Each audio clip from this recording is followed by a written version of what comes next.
The smartphone in your pocket, the HR guidelines at your office, and high-speed transit connecting our cities all share a common origin. They didn't evolve slowly over the century. They were installed during a single year. We often view progress as a gradual climb, but the invisible operating system running our 21st century reality was compiled and launched in one 12-month window. Back in 1963, that system simply didn't exist. There was no digital standardization, global travel was disconnected, and workplace equity lacked any enforceable legal framework. To understand the rules governing our world today, we have to examine the specific layers of the 1964 blueprint. Chapter 1. The Social Contract. On July 2nd, President Lyndon B. Johnson signed the Civil Rights Act, moving the concept of equality from a debate into a mandate. Decades of mass mobilization and protest forced this legislation into being, demanding an end to the segregation of the Jim Crow era. This chart shows the direct lineage of the Act. It created Title VII in the EEOC, establishing the first enforceable rules against discrimination in public spaces, schools, and the workplace.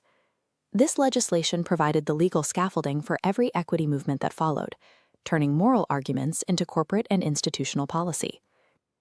Chapter 2. The Digital Frontier. In early 1964, computing was a siloed world of complex machine code and punch cards that only specialists could navigate. That changed when John Kemeny and Thomas Kurtz released BASIC.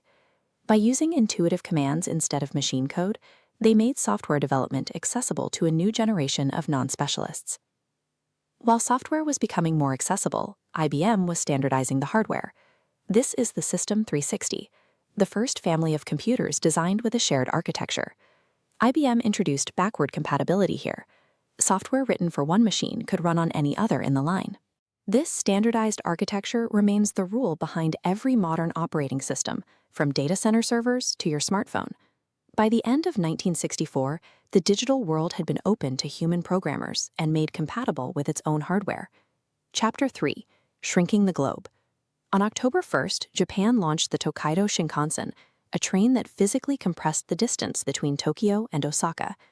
By proving mass transit could safely exceed 130 miles per hour on dedicated tracks, the bullet train established the engineering standard for high-speed rail networks across Europe and Asia.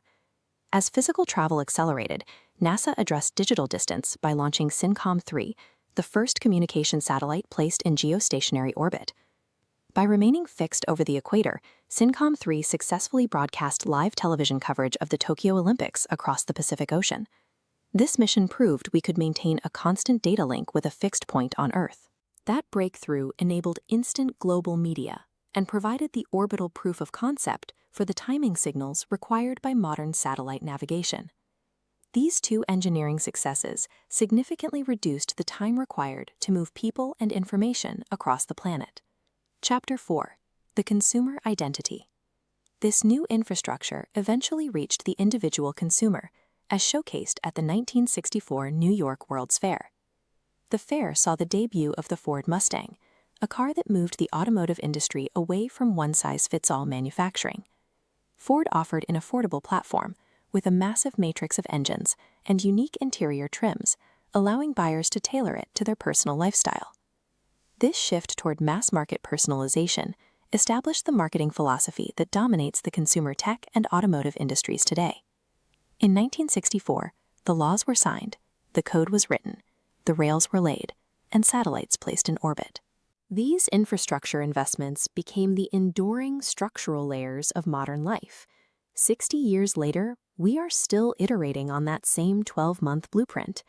Whenever you rely on workplace protections, write software on standardized architecture, or stream live media, you are living within the scaffolding built in 1964.